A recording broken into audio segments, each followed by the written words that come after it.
Hey, Chicago, what do you say? It's the CHGO Cubs postgame podcast presented by PointsBet. Use the promo code CHGO when you sign up to get 2 risk-free bets up to $2,000. Cubs beat the Pirates 3-2. They keep on rolling. 65 wins on the season, and the push to 70 now continues. I thought we agreed on push to 73. Push to 73. Some people are saying 69 as well. You know, baby steps. Right. But whatever. It's all over. They're not losing 100. Not losing 100. And this will be known as what? The Wesneski Immaculate game, the Wesneski Immaculate inning game. The Mark Leiter Jr. Immaculate out. Bases loaded. Yeah, that's right. 3 pitches, strikeout. Out. Yes. Sean says Wesneski is the next Max Scherzer.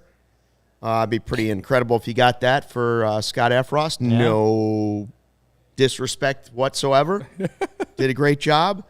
Let's get right to the good stuff. By the way, the pitch doctor is going to join us in about 10, 15 minutes here in the next segment as we talk about young pitchers in the Cubs organization. Brendan Miller's going to join us, break it all down for us as we all rank them. We told you to rank your guys, who you're most excited about. Wesneski had to get some votes tonight. Like, I mean, the inning was cool. Like, we looked up and go, wait a minute, was that an immaculate inning? What happened? Well, first off, what happened? Yeah, I was gonna say, can you hear me? Ryan now? Yeah. Am I good? I can hear him the whole time. Yeah, I'm not Stan, well, you're faking me out over here. Stan in the chat didn't think he could hear you. Yeah. Okay, sorry. So yeah. Anyways, I mean, Wesneski. Yeah, that inning was about as dominant as you can get. Yeah, I mean that's what the 6th immaculate inning this year.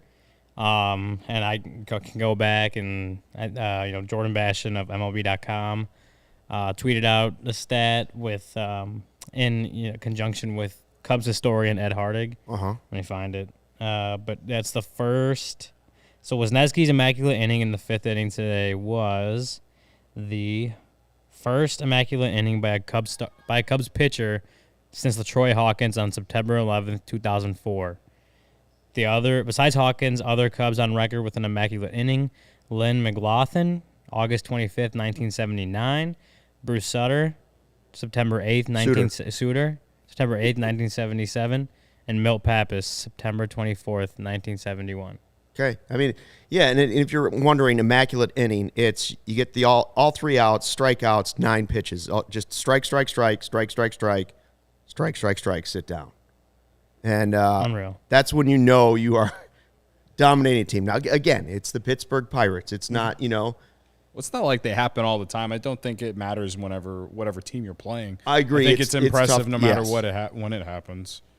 So he was amazing, and especially in that inning because he had the slider going real well.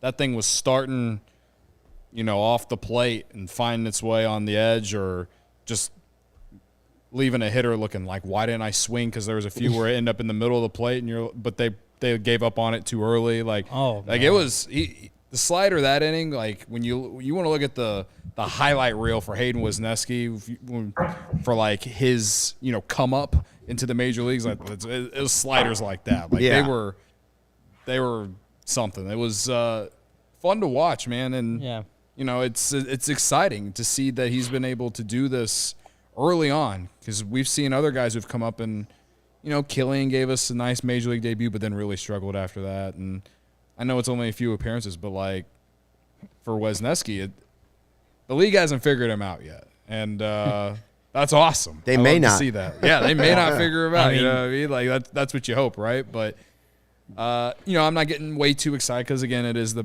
Pirates. But the immaculate inning was awesome. It's fun to see.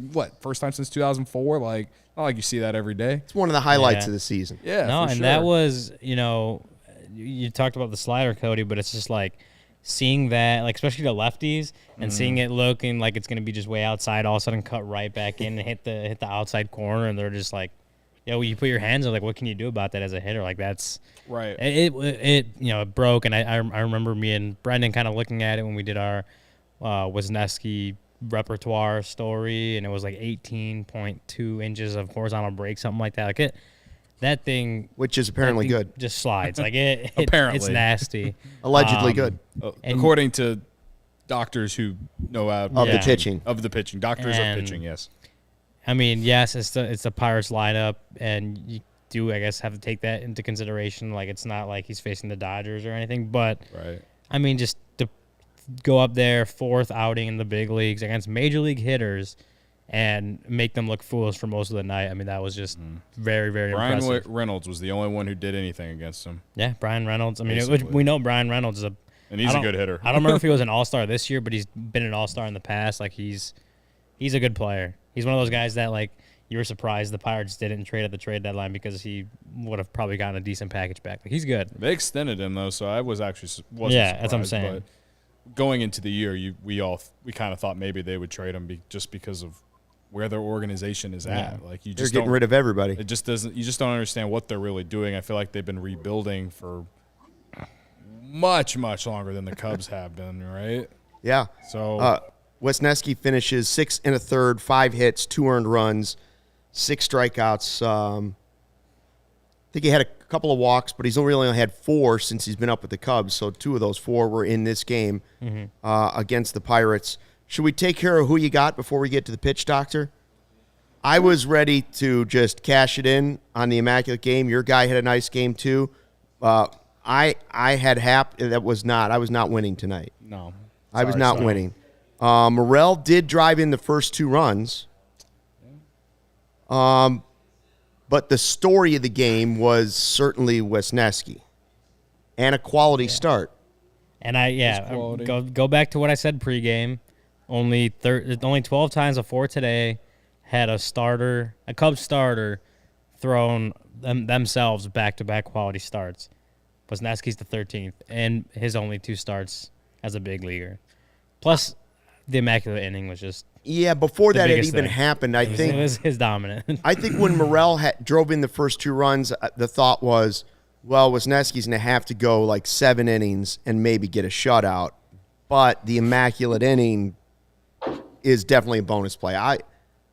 I would say Ryan probably wins tonight. I just saw the look in Ryan's face staring at you as you tried to give Morel a little argument there in the Yeah. beginning. I know you were going to vote for Wesneski, but he was just staring you down. It was Hey, hilarious. my guy also had a walk too. All right. He did. He had a walk, and he did drive. I mean, without the 2 runs, they don't win. Right.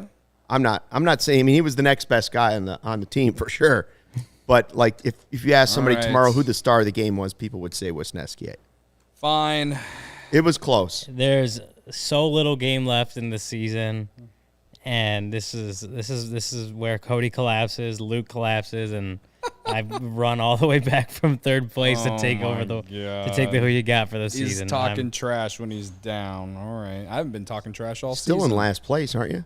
He is, yeah. Okay, Well, just- I'm not. Well, I mean, there of are the plenty three of other us. people in last of the place. 3 of us, yes, he is. Plenty. But it's plenty of others. 24 to 21 to 20.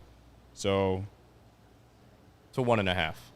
yeah. To 2 to 2 to 1.5. Well, hey, I'm on the board. Brendan's here, huh? Brennan Ready to is- go? There it is. Pitch doctor's here. I'm here. We got to There work it on the is. intro. We got to get some music next time and some. What happened to the graphic? The The pitch graphic, doctor the lab graphic. coat. Yeah, we're Yeah. gonna have to dig that I out know. again.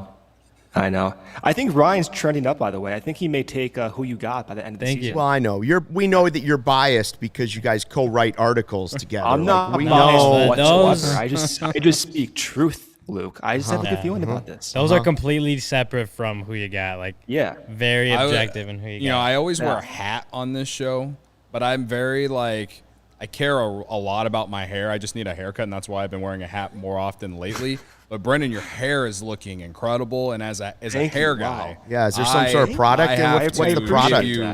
Give you props to that. So I feel like you can be the pitching guy with Ryan, and me and you can be hair guys together. You know, Let's what I go. mean? We can work it like that, Cody. I'm more than happy to do it. Kevin, Absolutely. Kevin, do you realize this is schmoozing right here? He's Now trying Cody's his best. playing up for future votes because he sees that Ryan's I think been Cody and schmoozing Ryan with the are going to finish articles. 1 and 2 in who you got. I think, Luke, you're destined for last place. That's how it's going to work out. Oh, Man, no. Do we still have his audio? Do we still have Brendan's audio? Is he still there? Yeah, cut me out. I hear him. Okay, Mr. Hare, what did you think of Wesneski when you were watching him? Like, I know you were the 18 inches of break had you going on Twitter again tonight. It did. It did. The way he went about lefties was very different than what we saw in the first 3 outings. He used his four seam way more, used more changeups and cutters in the early going, and that was kind of the, I guess, concern, if you want to call it that, of whether or not he can be, a durable 5-6+ inning starting pitcher every 5th day, is the ability to attack lefties. Ryan talked with Daniel Moskowitz about this. We wrote about this, and Moscow said, he may go a little bit cutter, may go changeup. Wisniewski said if he's using that changeup, he's dominant. He used the word dominant, which I love. And you saw a hint of that tonight. So this is just he's exceeding my expectations, I think. The ability to showcase 5 pitches early on, have 2 consecutive starts of going deep into the game. I mean, what else do you want from a Cubs rookie starting pitcher at this point? The swagger is there. Oh, right? Swag is there. He I've never almost seen a celebrated rookie pitcher that confident with that psycho attitude. It's crazy. I mean, he almost celebrated that one strikeout before it crossed the plate. Mm-hmm. Like Yeah, in the 5th. Right in the 5th, like Like he was pointing at whoever in the dugout. Like Yeah. it was. It was Javi-esque in the World Baseball Classic where he's pointing before he lays the tag on a little bit, right? Yeah. You could just read it from him on the mound that he knows what he's doing out there and he knows he's good at it. Yeah, well, what did he say the last right before the start? Something like he just wants to fill the strike zone. Yeah, it was something like that. He, like throwing strikes, staying in the strike zone is going to be the best way to, stay up here as a big leaguer for the long haul, which is true. If you're throwing strikes, you tip your hat when guys beat you, but if you're filling up the strike zone, more often than not, you're going to have success versus obviously walking people. So, no, and another good outing from Wesneski, and as only 4, and this little chunk of the season's not going to tell you what he's going to be over his career, but he looks good. Like he looks like a building block that if he's back up to start next year, you kind of can hit the ground running and see what he's made of over what can hopefully be 162. Hopefully, even if it's a little break there at the end of the season, like with what's happened with Steele and Thompson, but having I don't know where he went. There he is. I'm here. Don't worry. Just seeing Wesneski be successful right now, definitely gives him confidence. Gives the Cubs some confidence. This is all confidence building right now to end the season for everyone on the Cubs right now. I guess that's like the main thing, right? Like we've said over the last few shows that, whatever happens with whatever player, it's not going to really impact their role for next year. Maybe some other guys that you could maybe argue it, but like we pretty much know what we have going in the offseason. But seeing guys finish season strong, seeing guys finish this season strong is good for their confidence going into 2023. And, like I said in pregame, if he pitches well tonight, which he did, and then he gets another start or two, and he pitches well in those, that confidence will be sky high going in the offseason, So at least we'd have that, Yeah. But when the trade was pulled off, before you really dug into his age, his stuff, what they thought about him in New York, raise your hand if the first thing you thought was, what is Jed doing? What are they thinking? Why would they trade Efros? I'm guilty as charged. I'll give it sideways. Before I looked at anything, I just saw Efros. I was like, what? No. Well, I was like, because you were like, he's young. He's one of your good relievers. Mm-hmm. You can't get rid of good players right now. it was a surprise move Yes. for sure. Definitely something that no one really expected. By the end of the day, I was totally fine with it. yeah. I'm just saying the initial reaction You see the trade come the across. moment you saw the tweet I think from almost every Rosenthal or Cubs fan whoever. was like, Yeah. well, wait a minute. Efros is a guy I thought was going to be a piece of this moving forward. Yeah. Right. And But it that's also why, made you think that trade must be so good, right? Because you're giving up 6 years of team control, and so instantly it's like, all right, so who is this starting pitcher we're getting back? So there's a sense of like, what is going on here, but in a good way, I think, for me and several other people as well. Yeah. Yeah, and I also think it's a reminder to Cubs fans this offseason, which we expect to be very active, whether it's spending or trading or whatever. Wait, give everything a time. Like sometimes you don't know what you're getting back, and you might be trading away a guy that you think is a piece of this future, Yeah. but the guy in return can always make you feel good about it sometimes too. So Yeah. this one seems to be working out, or like, it's very early, but the risk is certainly worth the possible reward, what we've seen so Initial far. initial Even- returns are impressive. Even just to I guess theoretically put out what he projects, which this is no Zips or whatever, you know what I mean, streamer, whatever, you know. This is Dell Metrics. This is me. This is is Dell me just Metrics right talking. now. This is well, me you're an just analytics talking. guy, Cody. So Yeah, you yeah. deserve the Analytics guy since my birthday this year. Say he gives you, they have 5 years, or well, it'd be 4 years of control after this for Efros, right? For 'Cause this Efros. is- because this was his rookie year, so they would have 4 more years of Efros, and say that Wesneski, doesn't start the year as a starter next year, but eventually becomes a starter mid-season if there's an injury, something, or someone just isn't performing, and they just say, "We're letting you go," and then he's the starter for the next few years, and he gives you 30 starts a season, and he's healthy. Then I feel like you can then say that the Cubs have got the better part of that trade, because I think anyone would rather have a starter who is young like he is, rather than a bullpen guy who honestly the Cubs just completely changed, right? And he came out of nowhere. And again, I think Efros is great. I think he'll probably help the Yankees win a lot of games. That's not to say that he's not a good player, but I think if in the future, in 2-3 years, if the Yankees haven't developed another pitcher or something, they might miss the fact of not having Wesneski if he is performing for the Cubs. Sure, and if he helps close out a World Series championship, they won't care. True, Just like the that's Cubs true. don't or just care go about completely Chapman and shutout Torres. in the World Series, one way or the other, closing out by starting. Right. Yeah, if the Yankees win the World Series this year, then they won't care. All right, let's get to this talk about the prospects or young players, I should say, in a second. Real quick promo reads. Green Ridge Farm, a Chicago local meat and cheese company offering you a better all-natural option. Makers of all-natural deli meat, sausages, and their famous meat sticks. Oh yeah. Perfect for yeah. tailgating. Our first Bears tailgate here for CHGO coming this Sunday. Going to have a DJ, $34, covers your beer, your booze, the DJ, pretty much everything, right? And you can still get tickets for that at allchgo.com. Check it out. Great deal.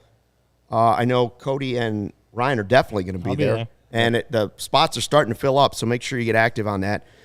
These all-natural meat sticks are hardwood smoked for 8 hours. 16 grams of protein per stick make a perfect post-workout snack. They come in chicken, black forest beef, flavors like jalapeno cheddar, and spicy chili. If you haven't tried them yet, you don't know what you're missing. Delicious because they're made from recipes generations in the making, and being all natural, they deliver a fresh and flavorful alternative at snack time. You can always find them in the refrigerated section at Costco, Sam's Club, or in your local Chicagoland grocery store. And right now, when you order 3 meat products at greenridgefarm.com and include a pack of meat sticks in your cart, the meat sticks will be free simply by using the code CHGO at checkout. Green Ridge Farm, simply natural meat. By the way, if you're going to the tailgate, you're going to also want to consider Game Time. Game Time Tickets, the hottest new ticketing site that makes it easier than ever to score the best deals on tickets to sports, concerts, and shows. Ever dreamed of sitting in a seat you never thought you could? 50-yard line, courtside, behind home plate, floor seats at a concert. It is possible with the Game Time app. The biggest last-minute price drops can be found on seats you thought you never could buy. You won't find a better deal on Bears tickets. You won't find a better this season on maybe Cubs tickets. Maybe you want to see Wesneski try and pitch one more time if that falls in line. Created by the fans, for the fans, guaranteeing the lowest price. That's a big deal. Guaranteeing the lowest price. If you love CHGO, you're going to love Game Time. Help support us by buying your tickets through the link in the description. Join over 15 million people who have downloaded the Game Time app and score the best seats to all your favorite events. Before we move on, I love this comment from Nikki B. First time catching the show live and not on Spotify. Woo! Love the show. Great first season CHGO Cubs team. Can't wait to finish the March to 70. Thank you, Nikki. Yeah. Tune in on YouTube. We always love if you guys can't watch live that you tune in, whether it's on Apple, Spotify, wherever. But I think the YouTube show, the live show, is where it's at, man. Yeah, how many likes do we have right now for that? Because I got- feel with the pitch enough. doctor here, we should have a few more. Not enough. We got 16. We not got enough. 43 It's not watching. enough. We had so we should Immaculate have inning. 43 Yeah. likes if we got 43 people watching. Smash the man. like for the Immaculate inning. Smash the like for me and Brendan being on the show for the second time ever. Same You and I, time. Ryan. Co-authors. For Brendan's hair. Co-authors. Yeah. For naked guy who knows who we are now. Oh yeah, that's the biggest news that we Naked Guy completely now knows missed. we on. podcast. I said earlier on the couch that should be the breaking news that we break whenever we started the show, and we completely forgot because we were so excited that Brennan was coming on Yeah. the show. Yep. Sean from White Sox was out on the deck, and the guy's like, "Hey, are you guys doing a podcast?" Yeah. And we look at might this, we call you have, Naked Guy because you're always out there in just a pair of shorts that look like they're not on. We have Max Bay in the comments. So you guys know Stuff Plus that Sarah talks about all the time, like the big stuff creator, right? If you've ever seen that, Max Bay created that. So we have like a baseball stats celebrity in the channel here. Oh, okay. So we went to grad school together, so it's pretty cool. What's up? Max? We'll try to sound like we know what we're talking about. Yeah. Pressure's on. The pressure's on me. I gotta be on my A game over here. And that means Max is an actual numbers guy, Yeah. not just a made-up one, a real numbers guy. Yeah. Yeah, But like he doesn't PA, know Delmetrics. right? Yeah, he doesn't- True numbers over there. Yeah. He doesn't know facts. FAX. Don't let the facts get in the way of a good story. Absolutely. All right, so we asked in the pregame show, how would you rank your excitement over the Cubs' young pitchers? Meaning 1 through 5. Think about the young pitchers. They have not, we don't want to talk about guys that aren't on the 40-man yet or were just drafted. We want to talk about guys that have pitched for the Cubs so far, thrown a ball at the major league level. I went with, and here's some of the names we were talking about: Steele, Keegan, Wesneski, Hughes, Estrada, Killian, Alzolay. We didn't think of Alzolay at first, but then I was like, wait a minute, you can't leave him out of the conversation because he broke into the big leagues faster than these other guys. Yeah. Yeah. He's been there. He's still 27. He's the same age as Steele and Thompson. I went, after a great season, I decided to go Steele first, Thompson second, because they've done it. They have the biggest sample size this season. They had the longest sample size this season. After today's game, I thought about, after the Immaculate inning, I almost moved Wesneski ahead of Thompson. But he hasn't done it as long. And don't forget, Thompson was great in relief last night, too. Whether it's reliever or starter, I think there's a spot for these guys. I put Alzolay fourth, but again, he's had a lot of success, too. And Joe Girardi just said it the last time when he was pitching. He said, if he can get 4 or 5 right-handers out in a row, that's a weapon. Like, that's something alone. Like, yes, he could still add pitches and improve on things like Steele and Thompson have this season, but he's already showing you he's got something if he can stay healthy. And then, for me, Estrada's stuff has been very impressive, too, and he's the youngest out of that list. When you look he's only 23, and you think, well, where was Steele at 23? Where was Thompson at 23? Where was Wesneski at 23? You realize this guy's got a lot of room to grow, too, and already the stuff is there. Mm-hmm. Now, I'm not a pitch doctor.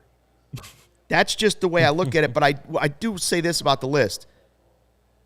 I'd be okay with almost any ranking you wanted to put in that list of 1 through 5 because I think it's very interchangeable for a lot of different reasons. So what did you guys want to do? Yeah, so I mean, I could just read my list, and if Kevin, you could just throw it back up on the screen. But, mine went Steele, Wesneski, Keegan, Alzolay, Hughes. And I stuck with Steele. We talked about it on the pregame show a little bit, but I stuck with Steele because he's doing it. Like we know we know what he is. We've seen the improvements all season that have stuck around. And at this point, he's locked down a starter role next year. Like there's pretty much no question, no denying that. Like he's locked it down. And so I said it earlier, but I kind of took like most exciting, or I took it in a different direction. I interpreted my interpretation. Yeah, there you go. There we go. I can't say words. That's why I write. Then I have to talk. But my interpretation was that it's not the guys that excite me the most, but the guys that have like given me the most confidence at this point in the season. Yeah. And for Steele to be a hard yes on do I think he's in the rotation next year? Like hard yes on that. Like I think that's number one most confidence I have in any of these young guys that are still kind of getting their feet wet in the big leagues. And then I went Wesneski and Thompson could have been 2 or 3 either way for me. But I think both still have, like, obviously Wesneski's so early in his career that we really don't know what his role is going to be. Keegan is still, like, he's had so much more success as a bullpen guy than as a starter. We don't know if he's a starter in the future. Whereas I think Hayden, I think Wesneski has, at this point, maybe the potential as a starter may be higher, which is why I would put him above Keegan. And then I ended with Alzolay, who has some of the best stuff if he can command it, control it. And Brandon Hughes has just had a great year. And outside of just being a really trustworthy reliever in that bullpen, he's a lefty. Like he's one of the few lefties that David Ross has been able to trust throughout the pitching staff, not even just in the bullpen. I mean, I'm trying to think. I mean, Sean Newcomb was one. I can't even think of many other lefties that have been in the bullpen at any point this year. But Hughes came up and in his rookie year, and he's still locking things down. I mean, he did it yesterday. I know he didn't make it out of that inning today, but or it was 2 days ago was when he got that save. But he didn't make it out of the inning today, but he's been really, really good this year, and he's my number 5 right there, which is like crazy to think. I wouldn't have told you at the beginning of the season that Caleb Killian wouldn't be in my top 5 of like pitchers I'm very excited to see next year. Yeah. I would have thought Caleb Killian was going to be number 1 or 2. And I think that's a good way to approach it, too. I kind of did the same way. Like, I kind of took the question and added my excitement level, like, so that pushes Wesneski up after today, and also the eye test of what I've seen. So it's kind of a combo of the two. Rhonda points out, so far we haven't seen Assad on the list. It's another guy you could add to the list and say maybe he's a piece. Yeah, that's true. So the only difference between mine and yours is I have Killian instead of Alzolay, and I put Estrada instead of Hughes. If you were going to, and you got Wesneski above Steele, and I do have Wesneski at number 1, and that's not recency bias. I just like it because I'm more excited about him because he's just younger than Steele and Thompson. Mm-hmm. And again, that doesn't mean that I think that he's better than them two, but I just think there's a higher ceiling there. I think there's more to be excited about. I think that he is someone that has a lot of potential to be in that rotation opening day or at some point next season. I know Steele has made huge strides, and he's 27, and he looks like someone who can go out there and shove 6-7 innings down someone's throat. And he proved that this year, especially from June on. But I don't know. I feel different about Wesneski, so that's why I ranked him number 1. So, but that said, I'm really excited about the top 3. Killian still has a lot to prove, right? Like, he had that great major league debut, and then since then he's had big command problems, and that's why he hasn't made it back to the majors. The thing that scares me is, like, when they got him, that was something they said that he didn't have a problem with, was command. So I have no idea really what's been that issue. As someone who doesn't watch the minor leagues on an everyday basis like a lot of people that we know and follow. But hopefully this offseason they can get that figured out or something. But again, he's still part of a major trade, and because of that, the Cubs are going to continue to give this guy a chance. So I'm not out on him, and because he's young, there's a lot to like there. If he can find a way to get that command back, and he can be just as disgusting. So yeah, and I didn't even get to Estrada, man. No, I know. But Okay. all right, Estrada, pitch I mean, he's doctor. just Yeah, really I young. want to hear. but I want to hear like, the you know, pitch doctor. I want to hear the pitch doctor break it down, and after that, we'll talk in about 45 minutes. Yeah, give me 3 hours. I'll spend an hour on just Wesneski alone. But I agree with a lot of the comments here. A lot of people said that, as Cody said as well, Wesneski and that ceiling, right? So if we're going to look at this, let's say in a 3-year window, I feel as if you kind of have to put Wesneski number one if you want to play the high ceiling. That slider is just no joke. I mean, from 18 inches of a horizontal break, we joke about that. That's crazy. That's going to grade so well on any stuff grader, including Max's Stuff Plus or Cameron Grove's Stuff Grader. It's one of the best pitches, like, as a starting pitcher. Then you see, compared with Justin Steele, Wesneski already has more pitches developed. So with Steele, he's gone through this development process throughout the last 2 months where he has 2 fastballs now. He has more of a cutting fastball, which he goes down and into righties, and he has more of a straight fastball up and away to righties, and then he finishes with a slider. That's kind of all he has right now. So for me, to pass Wesneski would need more pitch types. A changeup, he's shown that. He's shown sinkers as well, curveball throughout the past couple of years, although that's basically not in his repertoire at this point. So if we're looking just at like bulk number of pitches, Wesneski is already there. What Steele has that Wesneski doesn't is the major league experience. So as a result, he probably deserves to get that first chance because you can rely on him going every 5th day. And Wesneski, you may have an innings limit. So in the immediacy, maybe Steele, but long term, I think it's Wesneski, and it'd be hard to make the argument at this point that it would be Steele over Wesneski, although he's had like dramatic improvement. At 3, Keegan Thompson. I actually debated putting Keegan below Estrada. Keegan's been awesome. The reason I may have put Estrada over Keegan is because think of the value teams have had to give up to get a high leverage reliever over the past 5 years. Cubs did it with Chapman. Yankees just gave up Wesneski for Scott Ifras for 6 years team control. And so for Estrada, he could be that back end of the bullpen guy. Has a lot more work to do, get familiarized himself with the sequencing, the environment of a high leverage situation, the command perhaps, but that 4-seam fastball, when it's thrown with that type of rising action, that induced vertical break and that velocity, is one of the best fastballs in the game. So like Wesneski, you play the ceiling there and you assume the value at his peak is going to be much greater than Keegan's despite the multi-inning role. And it's not to knock Keegan. It's in fact to use as a way to kind of boost up Estrada's value. And then 5th on this list is Alzolay. Injuries are my main concern. The pitch development has been pretty rapid over the past 3 years, but still clearly an area of focus. The curveball, perhaps, is something we'll see as the year goes on. He has 2 unique slider variations now. That's new. We didn't see that last year. But really the health and his ability to stay on the field for an entire season has not been proven yet. And so that combined with the fact that he has to develop more pitches and get comfortable, I think he's 5th on the list.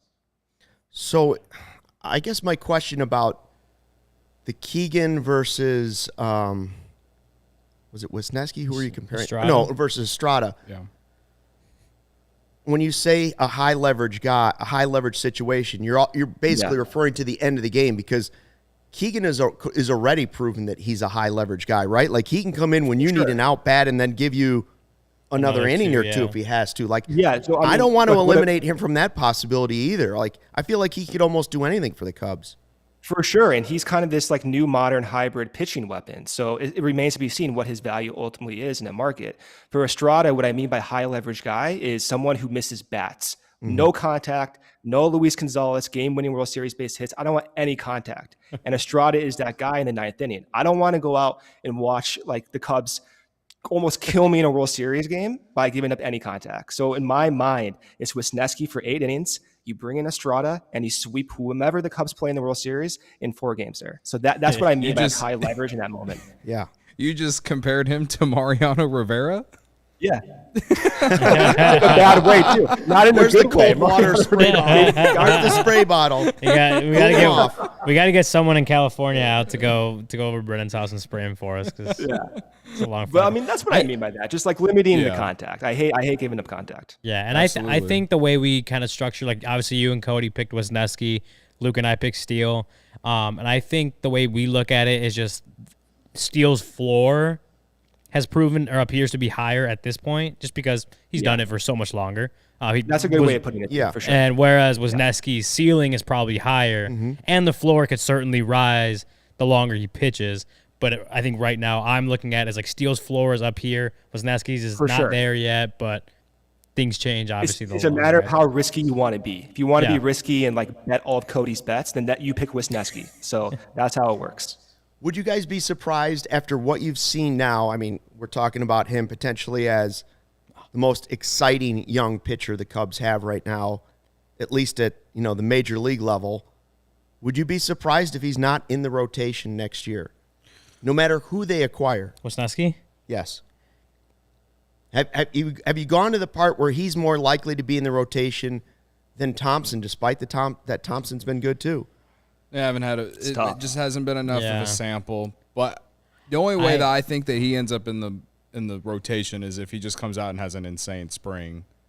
Like if they actually give him the Yeah. opportunity. I would. And you could talk me into, especially if like they get a top end arm, but just one, and then it's gonna be whoever that is, Stroman, and they're gonna put Hendricks as in there somewhere, and then and Steele. So that's four, and then we've talked about Drew Smiley, Thompson. Like there's options. Like I don't think we can bank on it. I think we have to wait until once free agency has passed, like the major free agent. I think at this point, not people have knowing passed. exactly who's going to be on the team, I wouldn't be surprised if Wisniewski's not in the rotation next year. Yeah. Just because again, it's I think if he sticks out in the rotation the last two or three times through the order, I think he's gonna end up if he stays in the rotation to end the year, he'll have like 6 outings all season. Yeah. I'm not saying he'll end up back in AAA next year, but it may be somewhere where like they have Stroman, a healthy Hendricks, hopefully Steele, of course. If they go out and sign a free agent frontline starter, that's obviously a 4th, and then 5th could end up bringing Drew Smiley back, like on a. They potentially could have so many guys that they could go to like a 6-man rotation, I guess. I don't But know that I that's see just, it. Like I just don't see them doing that. Like it's No. not like really part of like this age of baseball, right? Like Right. Look I mean, at in my perfect world, you get 2 pitchers outside the organization through a trade or free agency and just solidify that rotation. That may mean Keegan and Wisniewski to the bullpen just to limit that volatility while still giving those 2 guys like 120 plus innings in long relief and swinging in starts maybe every 15 days or so. That would be my preferred outcome, but there's a lot to be seen in free agency in the offseason. But if the season were to end today and they only go out and get one starting pitcher, I think Wisniewski starts the year off in the bullpen. But he's the first guy to get that shot if he does want to, force himself into the rotation. Sean says Bieber, Steele, Stroman, Wesneski, Hendricks. I could live I'm with that. fine with it. I could live with that That's fine with rotation. Yeah. Yeah, no, that's not. Brendan not a bad did say trade, so Yeah. Right. I mean, Yeah, I'm well, fine with that could be one too. Also, like if you're saying that list of guys and you're automatically going to say, well, Keegan and Wesneski to the bullpen. Well, if you're getting a frontline starting pitcher, you might lose one of these guys. Like we just went through a big list of young pitchers, right? Whether it's Alzolay, Estrada, Killian, Hughes, you went through all these guys. If you're trading for a frontline pitcher, you're probably going to lose a pitcher going the other way. Yeah, I mean, you're A signing younger guy. Ohtani, or you're trading for Ohtani too. So we keep forgetting Ohtani will be underpriced in like 4 months. So Ohtani- and we're going to Yeah. somehow keep Nico Horner. So in it's the process. Ohtani, Bieber, Not Rodon. tonight, Cody. Tonight, we're not talking about Nico leaving the Cubs for that. That Nico will stay. We'll still get Ohtani. I mean, it's just been fun to see the Cubs build pitching, no matter how they've done it, whether it's trade, really some of their own guys. It's really the biggest. I know Nico has been the brightest spot of this season, but the pitching has really been, because it was for so long there was none, right? Like we like year after year they talked about it, like whether it was people like us doing podcasts talk about how they couldn't develop pitching, or other people in the media, or just fans, like just how they couldn't do it. And like this year they have proven that they can do it, and there's more. Yeah. There's gonna be more. Well, that's the So, thing. Yeah, like, and the one guy we were most excited about going into the season, if you said pitching prospects, it was not Steele, it was not Thompson. Most people said Killian. It was Killian, yeah. And that's what I said when we were going down our list. Is like, again, if you would have told me that Killian wasn't even in my top 3, let alone top 5 on a list like that, like I wouldn't have believed it before the season. But there's just guys that are coming up. I mean, obviously the Wesneski trade wasn't until like 2 months ago, or a month and a half ago, whatever it was. So I couldn't have foreseen that in the preseason. But I mean, to see that my confidence in Steele, confidence in Thompson, confidence in a guy like Brandon Hughes, like that has jumped what, not that I don't think anything, or not that I think anything less of Killian. I think, he still has potential to be up next season, be a good pitcher for this team, but it's just some of these other guys that have come up here and done well. It's just like you're seeing all this development from pitchers. Brandon Hughes was a outfielder less than 4 years ago, like maybe about 4 years ago. He was an outfielder. There's just a bunch of things changing in the pitching development for this organization, which is like, it is cool to see, because that had been like the narrative for so long that they couldn't do it, and now you're starting to see Brennan. You're starting to see it pay dividends for some of the changes that they made in the infrastructure. Yeah, Brennan, I have a question. I haven't asked you this, and we've kind of talked about it, and we're talking about pitching right now. But like, how do you feel about Kyle Hendricks? Like, do you want him in this rotation next year? Like, it's easy to say you want him just because like he is who he is, right? Like, pitch Game 7, pitch the greatest game at Wrigley Field ever, arguably, I think ever, in my opinion. But and then had some really good years after that, and we've sat on here and talked, and like Ryan thinks he's going to be in that starting rotation opening day, and like I get the respect and like all of that, but also like, what has he done for us lately? There's not a lot that he's done for us lately, and that's why that's the way that I see it. And so I just don't feel like he should be someone that we absolutely have to have in the rotation next year. So that's why I'm asking you, and because I'm interested in your thoughts about him. Well, I think too, I have to remind myself that Steele and Keegan have never pitched a full season, ever. And you can include this season with the injuries. So if you want to compete next year, the way I think about the rotation is limit as much nonsense, limit as much volatility as possible. So what Kyle has that Steele and Keegan don't have is the track record of pitching every season around 30 starts. That's huge for this team that needs innings. If Kyle's healthy, if that shoulder is truly a non-factor, then that type of precedence, the ability to go deeper into the season, is huge. And I was always confused why his command wasn't playing up this season, because that seems weird for a pitcher of his age just to suddenly lose his command. So I'm actually curious if the shoulder healing up is going to help that, if he's going to return to that. So all things considered, you have Steele, Keegan, other guys under team control for like 4-ish more years. Why not give Kyle the shot? If he doesn't work out in the first month, it's a small risk, in my opinion, and it's a lot to gain given his track record. And Kyle's a smart guy. Don't count Kyle out. I mean, Ryan I'm not even about his it's not that I'm like counting him out. It's just like, can you rely on him? Because I felt like that's can't what rely on him. That's right. the thing. Like, I'm not relying on him. As I said, they have to go out in my mind and get 2 starting pitchers. Like, if you really truly want to compete next season, you can't make the argument that this rotation as it is, even with one free agent, is enough, because in the projections, there's going to be so much volatility. So you can't rely on him. He'll be a luxury. But if you're going to pick between like Keegan and Kyle, then I probably would start with Kyle. Yeah, and I think that's what me and Luke have been. We talked about this in the past. I think me and Luke have been. It's been an interesting conversation. That's why I brought it up. And where it's just like, it was just like the like you said, the track record, but just like what he's done. And yeah, it is a what have you done for me lately business. All professional sports are, but a guy like Kyle versus like we said, like you can't necessarily trust that Keegan Thompson is going to be your 32-ish starts next year starter. Same with Wesneski at this point right now. You don't know that for sure. But a guy like Kyle has done that for a majority of his career. This year he was hurt. Last year just wasn't good. So I think, and I've been saying this the whole time, is he has kind of earned that spot. He probably shouldn't be the opening day starter. I'm not saying that, but he's earned the shot if he's healthy. Does well in spring training, gets through everything he needs to do. He's earned that spot to be in the rotation to start the year. Things change pretty quickly, and if he's not good, he's not good, and then they handle it from there, which I'm sure David Ross will. But I think he has earned the spot, or a spot in that rotation for 2023, and then you see what happens. And if you're talking about Can't real rely on it, postseason experience too, like that's something you do need on a team if you plan on contending for a playoff spot. I guess I guess my thing is like, how long do you have that leash out for him, right? I don't think there's you know how his Aprils go, man.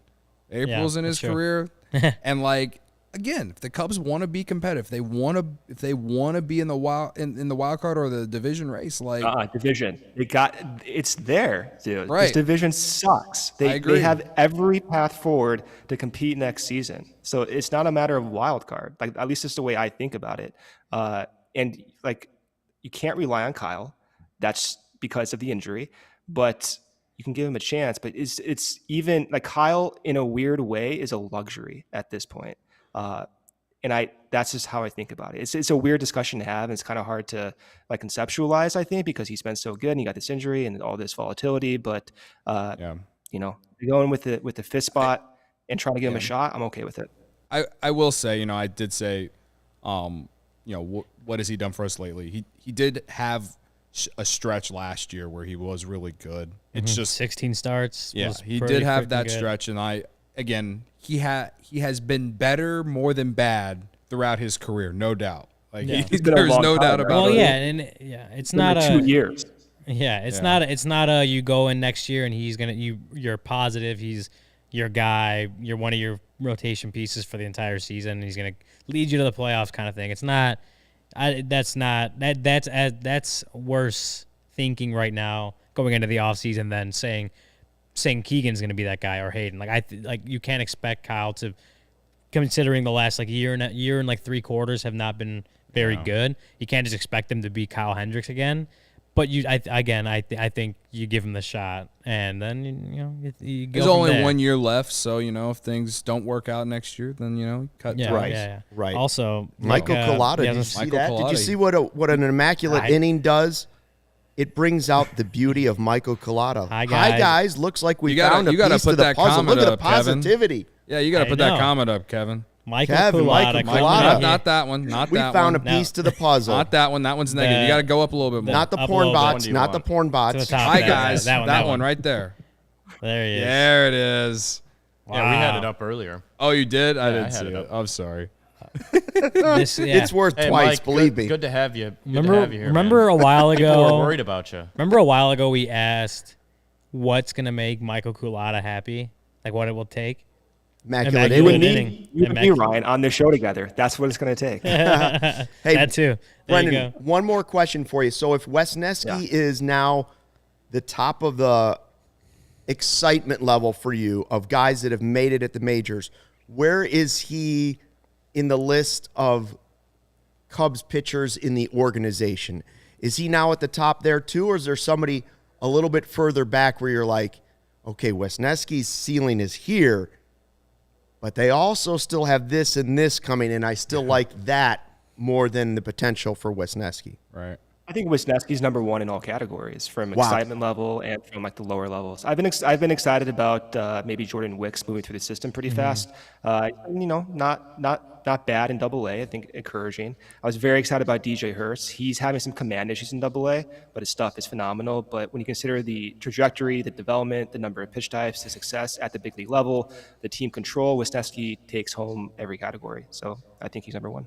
So think about that for a second. Like, that might change next year, though, when Cade Horton goes to Myrtle Beach or South Bend, though. I'm just saying. For sure. It could, but now, Jackson Ferris too. In what we thought was the strength of the organization, the pitching prospects coming up, right? Like that's what's coming to the major league level. to think that trading Efros in a deal that nobody expected from the bullpen might have given the Cubs their best pitching prospect of that entire list It's crazy. makes that Yeah. trade deadline a winner if that Well, is I true. mean, Forget the other deals. That alone would make it a winner. I mean, I remember sitting here and talking and seeing the chat around the trade deadline, like very little faith in what Jed Hoyer was gonna do at the trade deadline. You know, obviously not considering what he did in 2021, which those trades look pretty good now too. Scott Efros, a surprise Scott Efros trade for Hayden Wesneski, who has been very, very good so far to start his major league career. I like simmer down on the on the hate. Like let things play out, because when you let things play out and just see what guys can do, look, not even 2 months after trading Scott Efros for Hayden Wesneski, he's doing this in the major league level. I think it's, this is going to transition well to our last segment about the best teams in the city. It will. Now the Or question, brightest part of the city. we've held on to the pitch doctor way longer than I promised him. I was saying like, hey, you only have to come on for 15 minutes. yeah. My And fault. we've been going on and on about it. I've Brennan one is more. welcome to join Yeah, us I mean, any you night, can, honestly. you can At hang this out with point, us I might as still. well just stay. You want to stay for 10 more minutes? Okay. Okay, 10 I more have minutes. one more non-pitch doctory question for you. Should the Cubs shut down Nico Horner for the rest of the year? No. Yes. There we go. Thank you. I'm not even going to elaborate on that. Yeah, I saw him take grounders and throw to first base today, throwing darts right to the first baseman. He's ready to go. Let's go. Suit up tomorrow. Luke disagrees. I just needed that. Yeah, I just don't. He doesn't have to prove anything else to me, and I just want to make sure 100% that his off season starts with the same foundation as last year, so it's as good as last year. So next year he's even better than he was this season. Like, he's shown me everything I need to see. He's my shortstop. Period. Like, I don't unless they sign unless a they shortstop. unless they trade for Ohtani, and that's the only request back. Then I would consider that. I would actually do it. Oh, man. The mental gymnastics I will have to play if that happens is going to be quite hard. But let's see. He's not going to sleep tonight. Cody, real quick about the points bet with the football season coming. It's important time right to have now, that app. we are sweating the Steelers and the Browns right now. I took the under tonight. I think they just 37. it's at 37 right 37 now right with now. like what, under 5 to go. We're sweating the under. I don't know if maybe if the Steelers can score, they'll cover. I'm pretty sure all the live bets I made are going to lose. by the way. They stink. Yeah. Also, Coastal Carolina -2. What a easy bet. Anyway, this football season, PointsBet is bringing you a better way to bet live on games. That means before this ad is over, you can place a live same game parlay, bet on the next drive to be a touchdown, and cash out your live second half over bet. So whether you're on the move or on the couch, do it live on PointsBet. Download the PointsBet app today and sign up with code CHGO to get your first 2 bets risk-free up to $2,000. That is a tongue twister, guys. If you or someone you know has a gambling problem and wants help, call 1-800-GAMBLER for crisis counseling and referral services. So today on the CHGO weekly podcast, we do Kevin K-Duck and Casey and I were standing and Lawrence. We debated which Chicago sports team has the brightest future. If you had to rank them 1 through 5, you can put any Chicago sports team you want in there. We ended up with, as a group, and I don't agree with some of these, so I wanted to see what you guys thought. Bulls 1, Kevin loves and Lawrence loved the Red Stars, so Red Stars were 2, Mallory Pugh. White Sox 3, who just got swept. 4, Cubs, Bears 5. I made an argument at the end that I think the Cubs could very easily be number 1 on that list. A lot of pushback from the White Sox side, and I understand this part of the pushback is they have more major league talent right now. Yeah. But they have no farm system left. So in order for them One of the to bottom be ones, yeah. the best future, my eyes, they have to make 2 to 3 big moves this offseason, and I don't know that they're willing to do it. They also may have more major league talent, but as of like 10, 15 minutes ago when we watched them walk into Studio B, the Cubs and the Sox have the same record after the All-Star break. They're both like 30 and 28 since the All-Star break. So And they've won 0 playoff series with that group of players. So it might be talented, but just like the Cubs after they won the World Series, the mix isn't working. Yeah. and they've got nothing to show for it. And So they I play- think you could, with this farm system and the money to spend, assuming they spend this offseason, I think it could be the Cubs at 1. Yeah. Also, I do they too. play in like the worst division in Yeah. baseball. Like even the Central. They the both NL do. They yeah, both play in I bad know. divisions, Cubs Well, and Sox. I think you can say the NL Central is better than the AL Central. The Cubs just have the most proven front office. That too. Let's be honest. I mean, was they thinking are that a as well. structurally sound organization that makes all of the right moves. They've yet to make a move that's we're like, whoa, whoa, whoa, whoa. Well, they have some that made didn't moves. play out. They have to say they had made moves that like right away you're like whoa, whoa, whoa, but then you let them play out and things don't look as bad as they did at first Right. glance.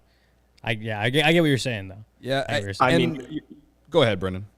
I was going to say you're forgetting the CHGO softball team. I was going to put them number 1 next year. You guys are on That's the rise true. up. Well, they did make the Problem playoffs. is Ryan and I need to go out there and turn double plays together. If that happens, we're going to beat the score. There's no doubt about it, in my mind. Yeah, Brendan, do you see this like street light thing right here? Yes. Do you see the bobblehead on top of the street I light? do. Do you know who that is? Is that Nico? It It is is, Nico. yeah. Nico, yeah. This is how Yeah, look this is at how we can that. entice you. How we entice you to come to the office. Yeah. That's awesome. But I mean, like I agree with Kevin's points. Like you have with the Cubs, you have a proven track record of executives in their front office who have won championships. Like you look across the other sports teams in Chicago right now, like you don't really have that. So from Yeah. that perspective, for the like, what are sky. you going to trust from a management point? And you can make I see the other arguments, like the Bulls are the most likely playoff team out of that group. So if you're saying Brightest Future is making the playoffs, well, I think the Bulls have a shot at making the playoffs more than some of these other teams do. And if you talk about the Bears, if Justin Fields turns into a legit star quarterback, which is very much in question, but if he did, and you have tons of free agency money next year, very quickly the Bears could turn into number 1. But I think most people, when I said Cubs, were like, this team almost lost 100 games this year. How could you say that? Tonight you see Wesneski pitch and you go, spend a little money, and it's not that crazy of a thought. Well, and I think it goes back to when we talked to Tom Ricketts at Wrigley a couple weeks back, and the whole him saying that it's kind of been a successful season, and depending on the context that you hear that in, it can sound laughable because just when you look at the record, the fact that they just won their 63rd game on Tuesday of the season, and there's only now 12 games left in the year, like that Right. it doesn't sound right? Like that doesn't sound right.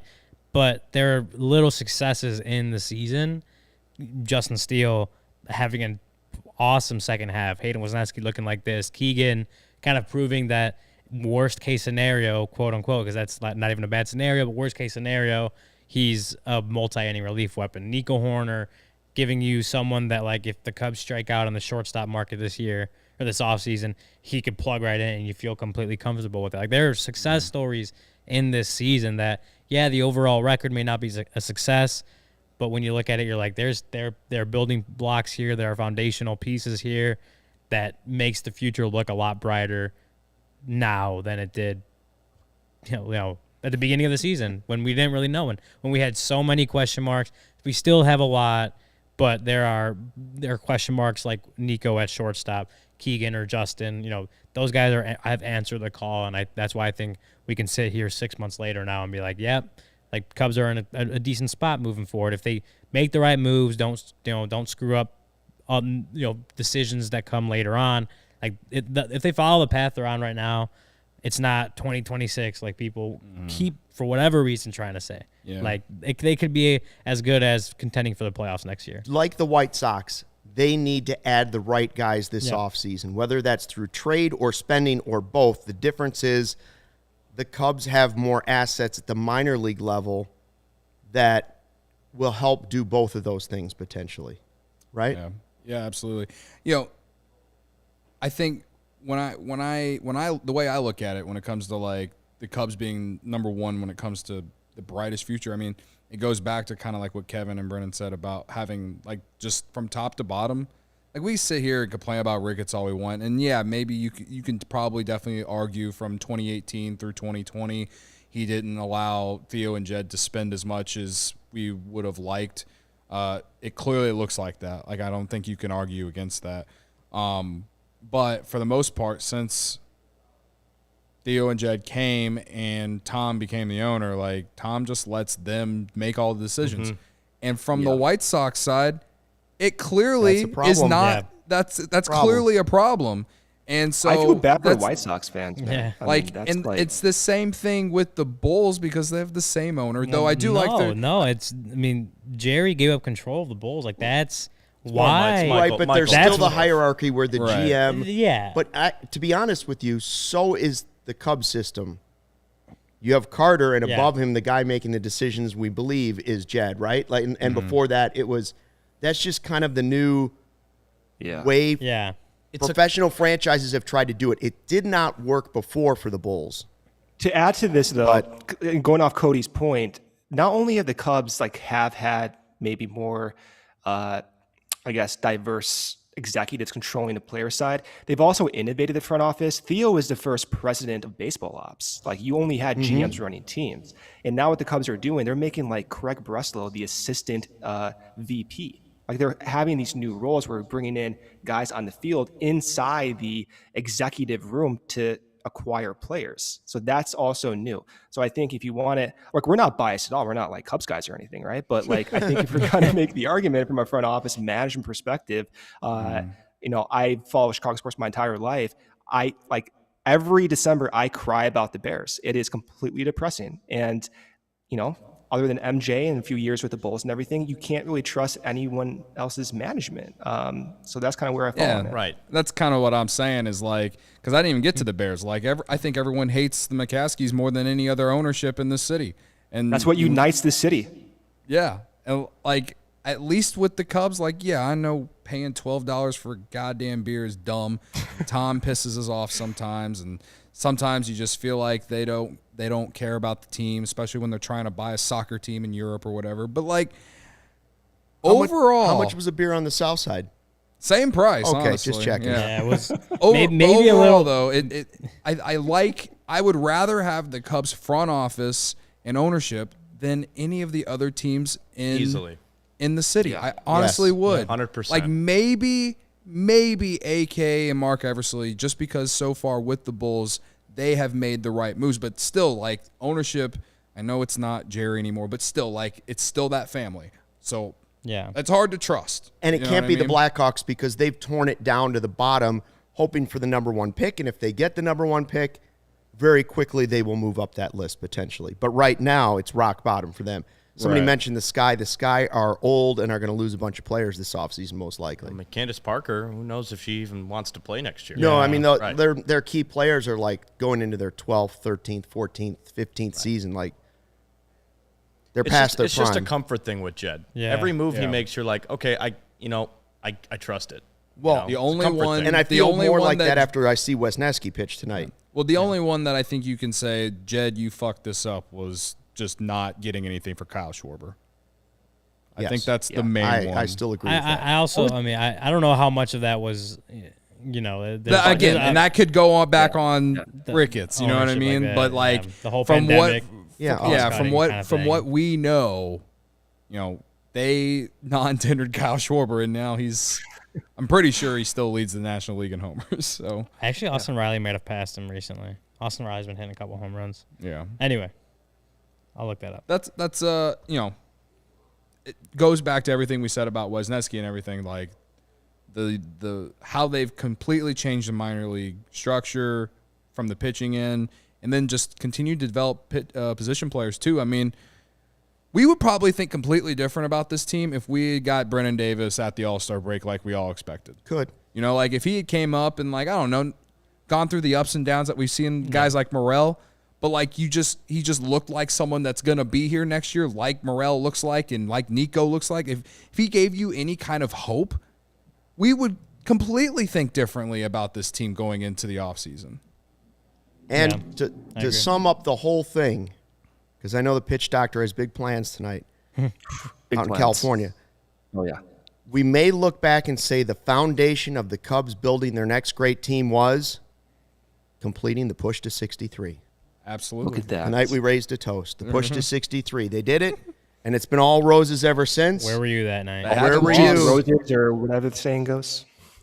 They haven't lost since the No. quest ended. You know, maybe we manifested a We gave him something to shoot for, yeah.